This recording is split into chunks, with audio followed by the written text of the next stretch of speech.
brought to you by Infinix। आज पगली उदास है, इसके इन्फिनिक्स स्मार्टफोन्स की सेल मिस हो गई ना।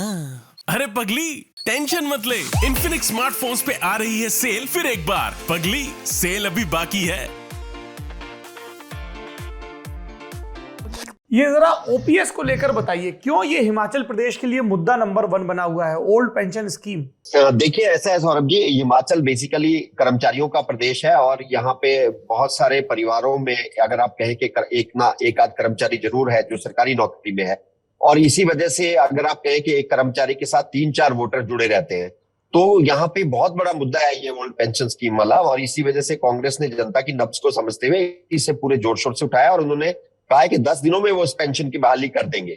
तो बहुत बड़ा मुद्दा है। मुझे लगता है प्रदेश में इस समय अगर इस वाले चुनाव में अगर कोई नया और सबसे बड़ा मुद्दा है वो यही वाला मुद्दा है, जिसकी वजह से भाजपा को थोड़ी मुश्किल का सामना करना पड़ रहा है। और उन्हें यह लगता है कि क्योंकि दूसरे प्रदेशों में इसका असर पड़ेगा, राष्ट्रीय पार्टी होने के कारण राष्ट्रीय स्तर पर भी ये विचार किया गया कि क्या हिमाचल में भाजपा इस बारे में कुछ कह सकती है, लेकिन फिलहाल चुप्पी साधी हुई है भाजपा ने। अभी उसे समझ नहीं आ रहा है कि इस बारे में अगर वो कहे तो क्या कहे। तो मुद्दा बहुत बड़ा है और इसका असर इस बार जरूर होगा। जी, दूसरा ये बताइए प्रोफेसर साहब कि ये सेब उत्पादकों का क्या मुद्दा है, जो ठियोग और उसके आसपास की पूरी जो एप्पल बेल्ट है शिमला से लेकर किन्नौर तक की। देखिए जैसे कर्मचारियों का असर रहता है वैसे ही सेब उत्पादक जो क्षेत्र है हमारा, जो खासतौर पर आपने कहा कि शिमला का जो क्षेत्र है वो पूरा एक सेब बहुल इलाका माना जाता है। और जब तक वीरभद्र सिंह जिंदा थे, या वीरभद्र सिंह कहें या 1998 तक की अगर हम बात करें, 1998 से पहले पूरे सेब उत्पादक क्षेत्र में कांग्रेस का दबदबा था। और उसके कई कारण थे। हिमाचल के जो कांग्रेस के नेता थे वो सारी लीडरशिप सेब उत्पादक क्षेत्रों के पास थी। वीरभद्र सिंह, विद्या स्टोक्स, रामलाल ठाकुर जो आंध्र प्रदेश के राज्यपाल रहे, हिमाचल के वो मुख्यमंत्री भी रहे, बहुत बड़े नेता थे। तो विद्या पूरा बड़े इंटरेस्टिंग बात थी कि पूरा प्रदेश एक तरफ था और वो एक कोने में सेब उत्पादक क्षेत्र था, लेकिन पूरे प्रदेश को यहाँ से राज किया गया पूरा। अब ये वाला दौर पूरी तरह से समाप्त हो चुका है। हेमंत जी, जरा हम लोग कुछ समय की कमी मुद्दों की बात कर लें। ओपीएस और सेब उत्पादकों के अलावा और क्या बड़े प्रसंग नजर आ रहे हैं? जैसा पहले इन्होंने कहा, ओपीएस से इस वक्त सबसे ज्यादा चर्चा में है मसला। और हमारी जो पड़ोसी है पंजाब, आम आदमी पार्टी की सरकार है वहां पे, उन्होंने अभी दिवाली से 1-2 दिन पहले सैद्धांतिक तौर पे ओपीएस की घोषणा कर दी, ओपीएस देने की पंजाब में। इससे ये मुद्दा जो थोड़ा बहुत मतलब चर्चा तो थी इसकी, एकदम से फिर ये जो कुछ थोड़ा बहुत अगर ये चर्चा कहीं हल्के फुल्के हुए होंगे, दोबारा से एक बार फिर से रिफ्रेश हो गई है चीजें सारी। और ओपीएस जोरदार तरीके में चर्चा में है।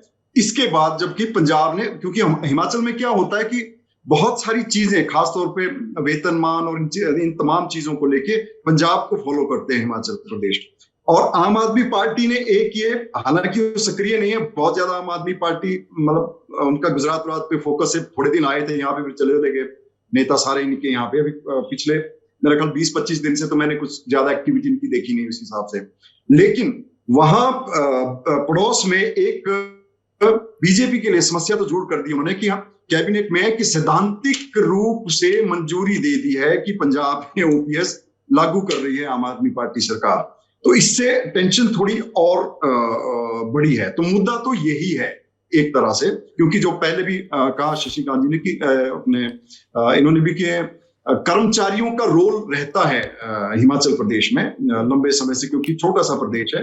और एक बारी तो शांता जी की सरकार ही कर्मचारियों ने मतलब डुबो दी थी एक तरह की सारी।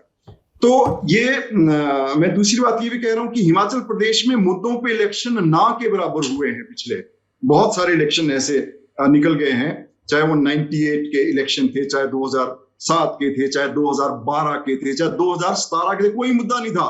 आप कह नहीं सकते कि ये ऐसा मुद्दा था जिस मुद्दे से सरकार बनी या सरकार बिगड़ी। इस बार ये ओपीएस एक मुद्दा है। अब इसको अभी मुझे लगता है कि क्योंकि कांग्रेस ने अपना घोषणा पत्र जो भी गारंटियां दी हैं, आम आदमी पार्टी ने गारंटियां दी है, दोनों पार्टियों ने कहा है कि सरकार बनते ही, अगर हमारी सरकार बनती है तो सरकार बनते ही हम पहला काम जो करेंगे ओपीएस लागू करेंगे, ओपीएस को बहाल करेंगे। अभी बीजेपी का आना है बीजेपी की कोई घोषणा पत्र या जो भी गारंटी या जो भी कुछ रहता है पत्र, वो आना है तो उसमें मतलब मुझे नहीं लगता कि ओपीएस को हल्का फुल्का जयराम ठाकुर जो मुख्यमंत्री है वो टच किया उन्होंने बीच में। अदरवाइज बीजेपी के नेता ज्यादा ओपीएस के बारे में बोल नहीं रहे हैं। और उन्होंने कहा है कि एक रैली में कहा था उन्होंने कि ओपीएस तो मोदी ही देंगे, ऐसा कुछ बात कही थी। अब ये जो घोषणा पत्र आना है और जो भी बीजेपी कुछ गारंटियां वाला जो और पार्टियों ने दिए, उसमें अभी मुझे लगता है कि कुछ ना कुछ ये करेंगे जरूर, ताकि या तो ओपीएस को लेके कुछ बात कहेंगे। हालांकि ये बीजेपी की एक पॉलिसी की उस तरह से होगी कि बीजेपी सरकारें जहां भी जिन राज्यों में वहां ओपीएस का कोई मसला ये बात नहीं कर पा रहे सारे। या तो ये ओपीएस को लेके कोई बात करेंगे या कुछ ऐसा करेंगे कि ताकि ओपीएस को कुछ न्यूट्रलाइज करें या उसको मसले को थोड़ा सा कुछ हल्का करने की कोशिश करें। तो मुद्दा तो यही है सबसे। बाकी मैंने पहले भी मैं कहता रहता हूं कि हिमाचल प्रदेश में हर कंस्टिट्यूएंसी के अपने मुद्दे हैं, हर कंस्टिट्यूएंसी का अपना गणित है और वहां पे अपने समीकरण है। तो एक मुद्दा कोई ऐसा तमाम कंस्टिट्यूएंसियों पे हावी होता है ऐसा आज तक हुआ नहीं है, बड़े बड़े समय से ऐसा नहीं हुआ है। तो ओपीएस जरूर है जिसकी की चर्चा सबसे ज्यादा, तो इसको आप एक मुद्दा कह सकते हैं। लेकिन अभी मैंने जो कहा कि बीजेपी का अभी थोड़ा बाकी है आना, तो देखो उसमें क्या करते हैं।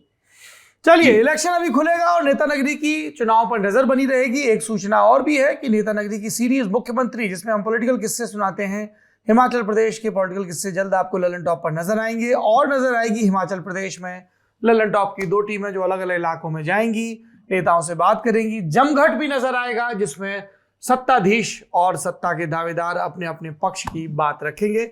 आप तीनों मेहमानों ने इतना समय दिया, बहुत बहुत धन्यवाद। Thank you so much. Thank you very much.